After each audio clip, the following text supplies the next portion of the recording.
Welcome to the Firebelly Social Show. We're focused on talking to food and beverage brands that are on a mission to make the world better. Hey everyone, it's Duncan Narnell here with the Firebelly Social Show, where we shine our light on founders and leaders of mission-driven food and beverage companies. And we got a great show lined up for you. Arnell, what's happening? What's up, Duncan? And thanks everyone for tuning in to this latest episode of the Firebelly Social Show. We got a great show lined up for you today, talking with Miss Joni, CEO and founder of Snacktivist Foods.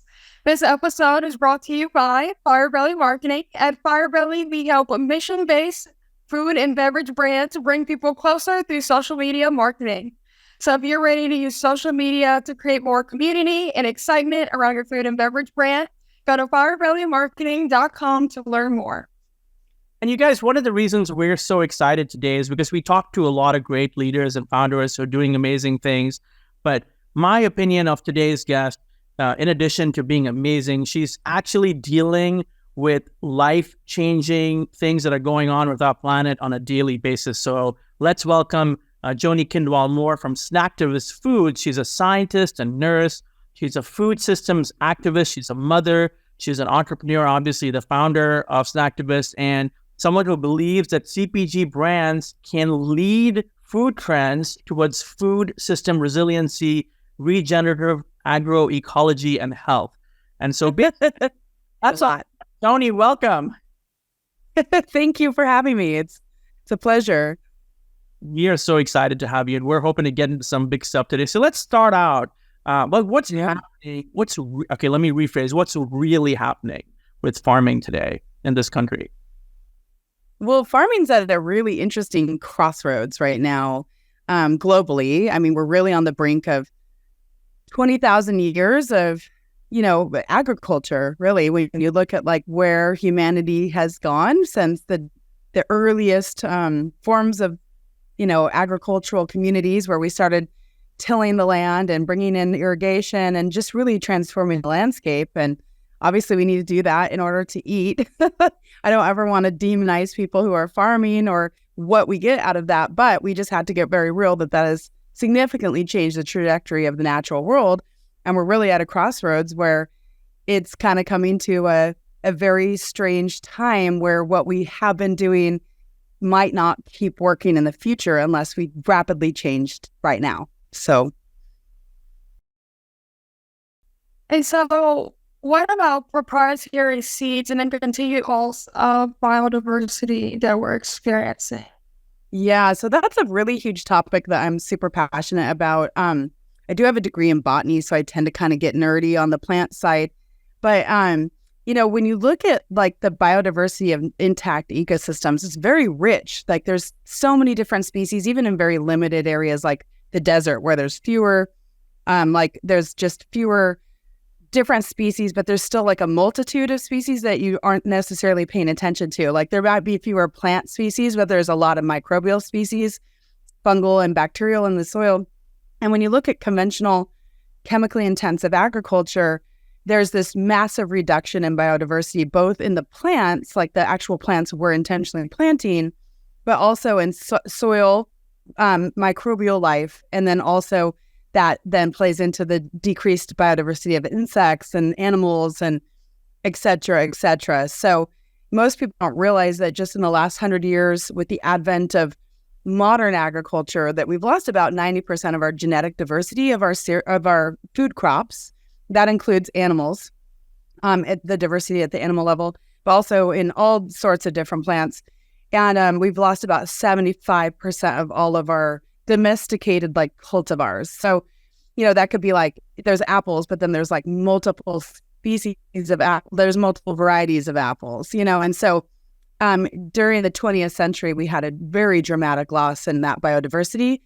And it was for many reasons. It wasn't like malintended, it's kind of a story of unintended consequences, let's just say, because I don't ever want to make the people who drove that feel shamed or guilty about that, because they literally just thought they were doing what was best to feed the world. But what we didn't realize is that reduction of genetic biodiversity has now made a lot of our primary food crops very vulnerable. and definitely less resilient against climate change because we just don't have that genetic material to pull from to start to adapt. And then there's this whole other component too, which is not talked about very often, but a significant loss of soil microbiome. And that loss of soil microbiome also drives lack of resiliency in plant species, because resiliency is not always just a feature of the plant itself. A lot of that has to do with complex relationships that exist between the plant and the microorganisms that support the root structure. Very few people ever talk about that, but it is a big deal and we need to be talking about it a lot more. Yeah, sorry, don't you have another question, but what would you say, you kind of mentioned it a little bit, but what would you say are the real consequences of that? So you talked about our regular food supply being more vulnerable. What are some of the other consequences? Yeah, I'm really glad you asked that, Arnell, because, I tend to get pulled into more of that kind of science, ecosystem, botany world, but there's a very real and present issue with humans. I mean, you look at the rate and rise of food allergies, for example, and diet-related disease, and that is skyrocketed, and it's inversely correlated to reduction of diversity in our diet. I really think that there's a multitude of reasons that play into why we have an epidemic of food allergies, but this, the fact that we're literally subsisting and getting like 50% of our daily calories from GMO corn, rice, and wheat, instead of a multitude of different species that would provide those carbohydrates, the calories, I think is driving a shift in our health and a shift in our microbiome that is creating health consequences that we still don't understand. So there's a big health consequence there. Big time. I mean the fact, and it may be more acute in this country, right? Because the fact that everybody dealing with some kind of like significant inflammation or allergy. I mean, our body, as my significant other would say, our bodies are talking to us. Yeah, and we're really not listening. Part of what started my entire journey around like becoming an entrepreneur is, I had children. I have food allergies. I grew up on a farm, so I'm kind of like one of those people that, like they say, if you grow up on a farm and you're eating dirt and having your hands in the dirt, you're less likely to have allergies. I'm definitely not that person. I have a lot of dietary allergies, and my kids do too, which is unusual. They likely inherited it from me somehow. And, it's really an epidemic in the Western world. And when you look at Western diets, wherever Western diets go, they spread this kind of cluster, an epidemic cluster of different diet-related diseases. And allergies and chronic inflammation are a big part of that. And it's a diet is the driver. I mean, it's so interesting, Joni, because I grew up in India, and I left India over 30 years ago to come to this country, and you almost never saw any overweight people back in the day. You just never, very rarely overweight people. And now, like, there's an epidemic of overweight people, and the consumption of like packaged food. You have all this amazing seeds and alternative crops that people aren't eating anymore. And so, anyway, thank you for point. We wanted to talk a little bit about something that you're real passionate about, which is regenerative farming and also future-proofing. And let me just say, it's so interesting. Just the other day, I'm watching a very weighty Chris Nolan film with my son, who is very young, but Interstellar. And I don't know if you've seen it, but it's basically... You haven't. It's basically there, each year a new crop has just gone away, and they're having to live, the human population, while it focuses on leaving to go to other planets, is dealing with less and less food diversity. And I was thinking about this morning with our conversation, it's like, as effed up as that sounds, it's like we're heading towards that. And how do we get future-proof? Yeah. I think we've got to get very real about future-proofing. And, often people view that as like this turf war between, the more mechanized agrochemical system, like the modern ag complex, versus like what's happened, historically how India has been farmed, which is a much higher density of small shareholder farmers, and they lack like huge equipment. So there's a lot more biodiversity on those farms. And so I feel like we need to really look at globally, look at the whole food system picture and try to learn from both sides, because we need to bring back more of that biodiversity, even on large industrial sized farms. The reality is like a lot of people get very kind of onerous about, okay, well, we can't feed the world without huge mechanized industrial farms. But when you look at the statistics globally around the world, and the percentage of people who are fed by small shareholder farms, it's actually significant. Like, it's well over half. What the reality is a lot of what our huge agricultural farm landscapes here in the United States are dedicated to is, biofuel and, corn syrup. That's not food. Corn syrup is not food. And so we've really dedicated a lot of our acreage here in the United States towards those models. They're not growing food. I don't want to knock biofuel. It certainly has a place. But we just need to really get real about that and like look at that whole landscape and say, okay, look at the corn and soy belt in Iowa, let's say, for instance, the Midwest, where you have this dominant landscape where there's literally millions of hectares, like just soybeans and corn and nothing else. You see like a biodiversity collapse that happens there with insects and soil microbial density. All these different things kind of play into that. We really need to start getting those guys who are huge scale farmers to start planting more crop rotations. So they're still doing their model. It's not going to cause economic collapse immediately for them, which, we really have to keep that in mind. We can't just, collapse an entire segment of the economy. That's not going to work. That won't serve anybody. But let's go, hey, how can we get these guys to start bringing in more biodiversity through, more diverse crop rotations, through, maybe planting several crops at the same time, maybe taking a year or a part of a year off and planting pasture, and then bringing in livestock to re-inoculate that soil with, living organic matter, and also microbials. That's not going to work so well if you're pumping your cattle full of antibiotics.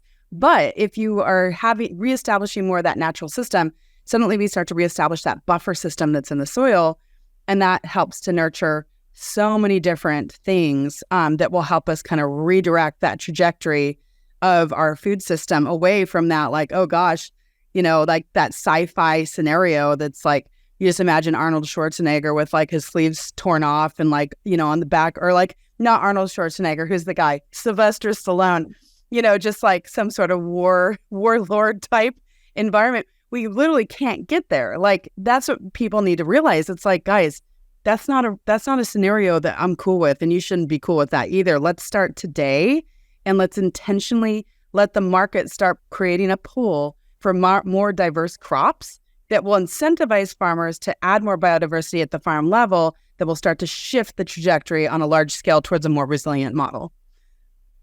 And I think that the fact that you and Maggie and people like you are leading the way there to let farmers know, like, hey, we're going to buy your stuff. So you don't so critical. You don't have to get locked into proprietary seeds and get sued and all that stuff. And it brings me to ancient grains, and I mean, such a wonderful topic. I know Mel has a great deal of passion about that too. What are your thoughts on? I mean, I know it's such a big topic, but for the purposes of today, what are your thoughts on what people need to know? Well, I mean, I honestly think it just starts with looking at, caloric nutritional density. And if the average person gets 50% of their daily calories from a really highly processed carbohydrate source like corn or modern wheat, modern rice, that's just carbs, like there's not a lot of nutritional density or integrity going on there. So I think that, what I love about ancient grains is I think grains are a critical part of the human diet. I know the paleo keto people don't agree with me, but when you really look at the nuanced features of gut health and the trajectory of human evolution over the last, 50,000 years, which is a blink in time, really. But even when you look at old records from what we think Neanderthals did and looking at their teeth and whatnot, they were not just hunters. I think a lot of people had this romantic notion that they just hunted all the time, but they were gatherers, and wild grains and wild things that were in the environment that provided the fiber that was like a gut microbiome stimulator created a healthy population that allowed us to advance and for our brain to develop in a certain way. And I don't believe in this demonization of the grain sector. However, I agree when it comes to demonization of the modern grain sector, because the modern grain sector is making people sick and is creating a $1 trillion healthcare epidemic. I was an ICU and ER nurse for 14 years, and a diabetic educator. And there just came a point where I was standing there. I'm like, 80% of the people are here, and we could have kept them out of here had we done something different to their basic foundational foods 20 years ago. Like, that is a huge part of the picture. And it never works to say, you just can't eat this anymore. Like, that's where the keto diet totally fails. Very few people can keep that going. And then they end up yo-yoing back, and that is even more stressful to their body. And so why don't we just clean up our grain sector and give people permission to love grains again by giving them more diverse, higher fiber, higher nutrient integrity grains that play a critical role in diversifying agriculture? I love that. And I think it's so powerful when you talk about your experience as a nurse too, just realizing, going back to, food as medicine, which we've talked about a lot of times on the podcast, but how important it is that our food is nutritious, it gives us value, it gives back to us, and it can even help heal us in certain ways. What do you recommend for, people that are listening to you, now they're more aware of grains, the types of grains that they're consuming? Where do you recommend that they get the right type of grains? Where can they find them? Well, I think just starting that exploratory process, and, luckily we've had quinoa break into the, modern diet, and people are familiar with quinoa, even who aren't like health food store shoppers. Like, I was at Walmart the other day and there were quinoa bowls there. I was like, okay, like this is cool. I like seeing that everywhere, like at Walmart in North Idaho. It's not exactly like an adventurous culinary culture up here. So, those are those little things. It's like, how do you bring in more of that diversity? Because we have literally engineered our food with like the mega crops like corn, wheat, and soy and rice. We have engineered them for carbohydrate content really above all else. And through that, it's like a genetic selection process, whether it's GMO'd or not. There's this genetic selection process that happens. And we just have to realize that the value system of the last 50 years was solely focused on yield and carbohydrate or bulk. It was like, how much bulk can you create? Or in wheat, how much protein, which is gluten, which makes it have the structure. We were not breeding plants for water resiliency. I mean, there's obviously, water resiliency has always been a thing, but not like thinking like where we are today, like we're going to lose access to irrigation. Like that's a big deal. If you're not a dryland farmer already. But let's get back to the nutrition thing. Like we just kind of viewed the micronutrient profile of grains as being a waste of time. And it was even viewed as like a waste of caloric effort on the plant's behalf. Like, why would we want plants to waste time making micronutrients or waste time developing root structures? We want them to focus all of their energy on the stuff that gets us paid. And, that's just a facet of what the modern food system is and why we've rewarded poor quality food, the calories over, like it's the quantity over quality paradigm has literally been built into our food system. And that's going to be very difficult to unwind. But for consumers, if they just go, look, I'm going to make that choice to buy a non-GMO corn chip when I can. I'm going to make that choice to buy more ancient grains, whether that be quinoa or sorghum or millet, or even like the rices that are unusual, like Lotus Foods is doing amazing stuff. They're a really cool brand where they're bringing back all these forgotten rices that are not just white polished rice. And they have a suite of different phytonutrients that they bring to the table because they have all these rich pigments. They have totally different profiles. The USDA label looks the same because the USDA label does not really tell us about the deeper nuance of nutritional complexity. It just tells us the nitty-gritty basics. We need to get away from that, and we need to take a deeper dive into what nutrient integrity truly means. And it's a lot more fun, but a lot more complicated than we've given it credit for. And I have some really feisty cats in the background. I don't know why they've decided to join, but they're kind of annoying. So I hope that doesn't cause any problems for our listeners. Fighting with a cat fear. Be warned. No, we love the cats. So I can't even give them away. Okay, they're meowing like crazy. So, Snacktivist though has, you talk, people are listening to you and you're talking, or you're mentioning, these nutrient ancient grains, more nutritional grains. And on your site, you have so many different fun options, pancakes, cookies, brownies. And it seems like in order to lean into this, it can still be fun and easy and exciting. Yeah, so that's what that baking mix line was all about, was like, how can we sneak in more ancient grains into products that, like, especially kids are more likely to try, and then they're going to kind of accidentally discover that they like these ancient grains. So that's a lot of what the baking mixes were all about. We actually have other product lines that aren't on our website, which is really exciting. We were developing them before COVID because we actually never wanted to be a baking mix line. Like, that was never the intent of Snacktivist. But when you're a nurse from Northern Idaho, you don't exactly have a lot of money hanging around, and CPG is extremely expensive to get started. And so if you don't come from that kind of money, you just have to start somewhere, and that's why we even have baking mixes today. But our next product lines that are releasing actually this fall and going into certain markets, target markets, I'll talk more about that once we get them on the market.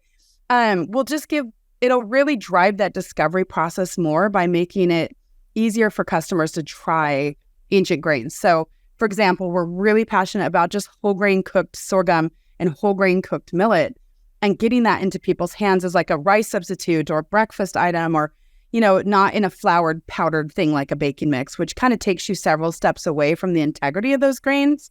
That's where people have been at. So we're trying to meet our customers where they're at.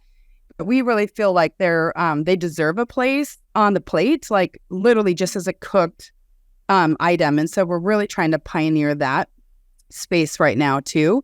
But we have to realize that people need to enjoy what they're eating. It needs to feel like a win. It needs to not feel like a sacrifice. And so we're always trying to kind of take that middle ground of like, hey, don't worry, you'll love this. It's not totally funky. Like, you could probably serve it to your, baby boomer parents, and they'd be like, this is interesting. I like it. Not like, what in the hell did you just give me? Like the first time I made kale chips for my dad, and he about like fell out of his chair. He was like, why would you eat this?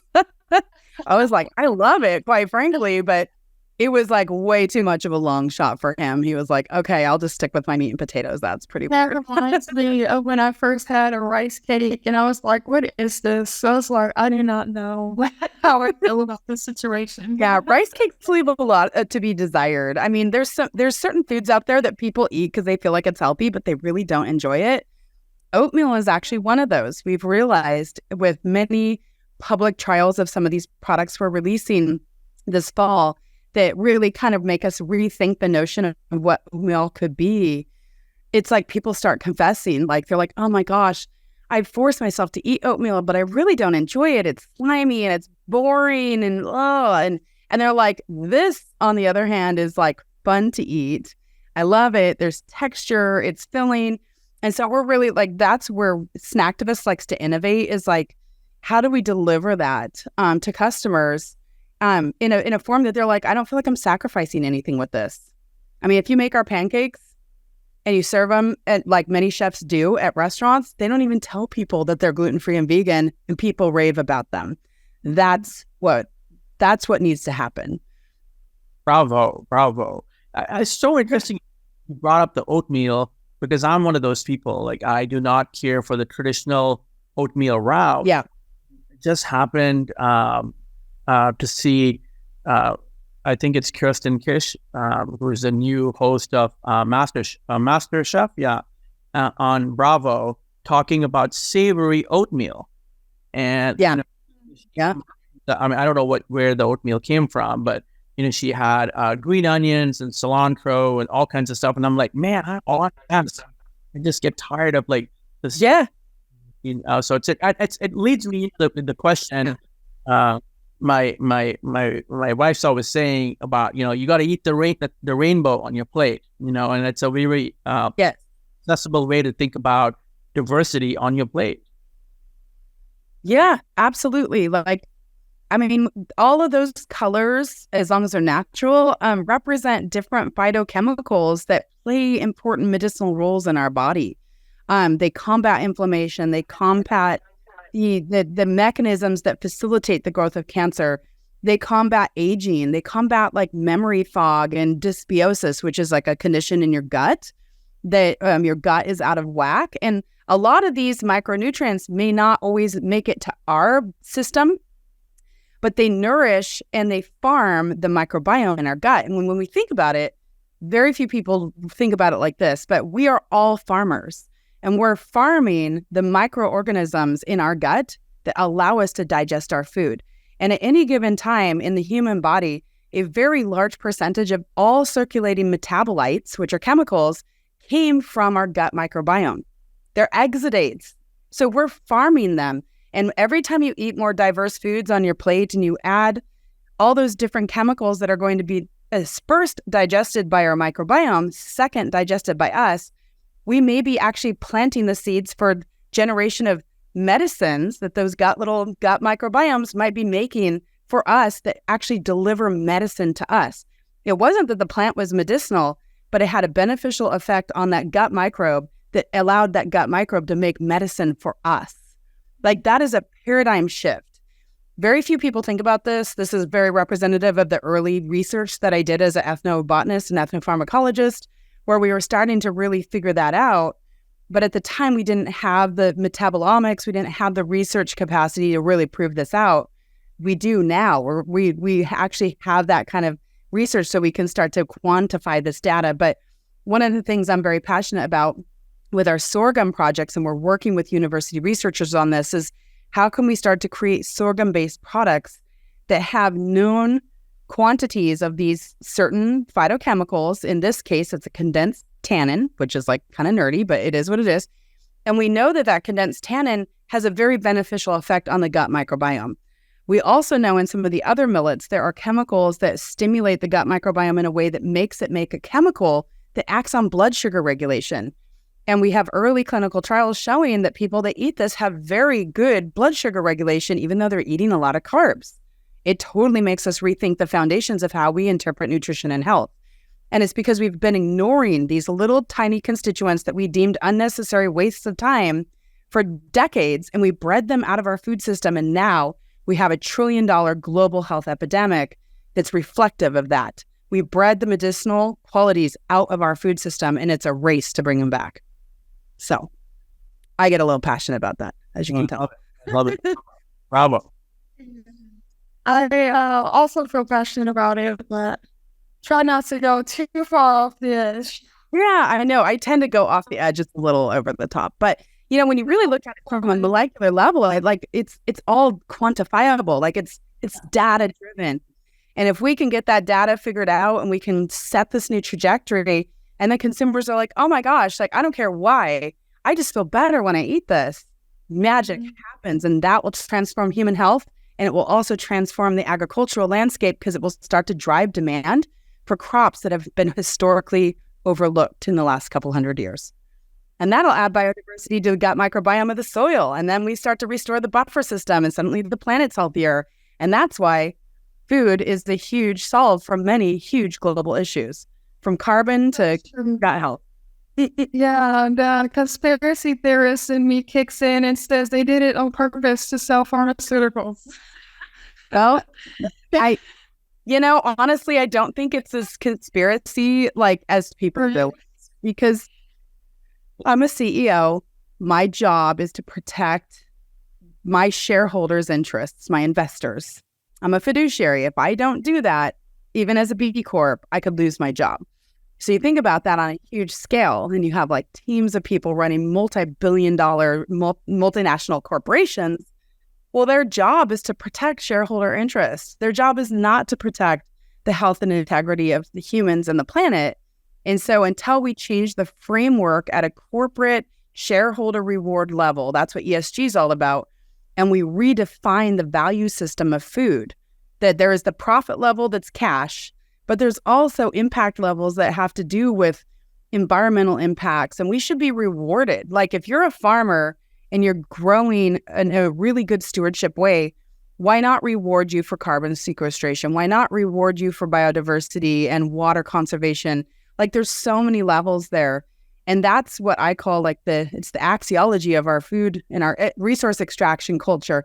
And we have to define that because that will affect decision-making at the corporate level that will make them start to change what their incentives are. They won't start setting up business models that literally get us addicted to chemicals so that they can keep making money. Because now there's also other value streams coming in that reward good stewardship and good practice and honesty. And I have another company called Vision. It's a tech platform that actually does like seed to plate transparency while doing data-driven reporting on ESG and impact. And it makes it all completely transparent, and it connects the consumer to that at the point of consumption on the package. So you can scan the package and you can learn about where it came from, who grew your food, who touched it, was there exploitation of people? I mean, is this food rewarding people of color who are getting back into farming? Like all these different layers of value that are critical and important. If it's imported from India, are you taking care of the people or are you exploiting them? What's the environmental footprint?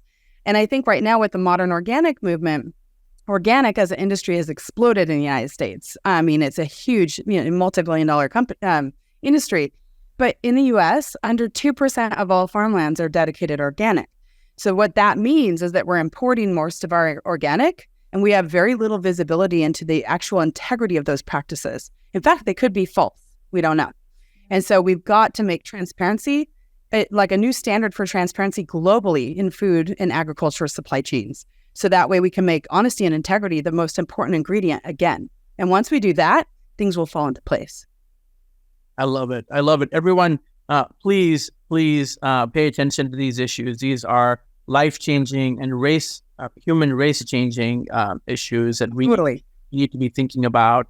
And as E.F. Schumacher said, small is beautiful. So start, each of us starting one at a time is where we need to do. And, Arnel, I'm so glad that we had Maggie Sandowski from 8-Track Foods on the show. Yes, the serendipity, around Dolls' connection, and we need to be doing more of this kind of content. But Arnel, you got a message for us there? I do. Thanks everyone for tuning in to this latest episode of the Firebelly Social Show. At Firebelly, we help mission-based food and beverage brands bring people closer through social media marketing. So if you're ready to use social media to create more community and excitement around your food and beverage brand, go to firebellymarketing.com to learn more. Awesome. Let's not forget about snacktivist.com. Let's make sure that everyone that's listening, go check it out. We've got some amazing products there and new ones coming. Let's put our mouth is, let's vote with these values that we are moving forward. Thank you so much, Joni, for coming on today. And thank you, for being the kind of leader that you are and making the world better. That is such a huge difference to us. Thank you so much for doing that. It's an honor. Yeah, if we can make the world a better place just one bite at a time, I'm confident we can do this. One bite at a time, Arnel. Thank you so much, everyone. Firebelly Social, where we talk, focus our love on founders and leaders of mission-driven food and beverage brands, and we'll see you on the next one. Thanks for listening to the Firebelly Social Show. We'll see you again next time, and be sure to click subscribe to get future episodes.